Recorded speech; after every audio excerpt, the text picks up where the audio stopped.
Another page, another chapter. At ito ang buhay namin dito sa probinsya. Ay maongani! Ayun nga, sa wakas ay nakahanap na rin kami ng magandang spot kung saan kami magtatayo ng kubo. Dito pala kami mismo sa side na to na tinatanggalan ng damo ni Kuya. Bale, itong pinagtatambayan namin na may puno ay hindi ito yung area namin. Dito lang kami nakiupo kasi dito may puno at dito may lilim. Grabe, sobrang nagustuhan talaga namin tong place na to, kaya naman sa wakas ay pinayagan na kami ni tatay na makipwesto muna dito. Matagal na kasi talaga kami naghahanap ng spot kung saan pwede kaming magtambay na kahit papano ay malalagyan din namin ng kubo na mapag-i-stayan or mapapag-relaxan. Kasi iba pa rin talaga yung natural na hangin na nanggagaling sa kalikasan. Tulad neto.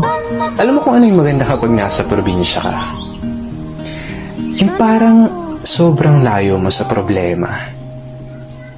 Yung manghuni ng ibon, sariwang hangin, na kahit sobrang bigat ng pakiramdam mo, kapag naranasan mo tong mga to, biglang mawawala na lang.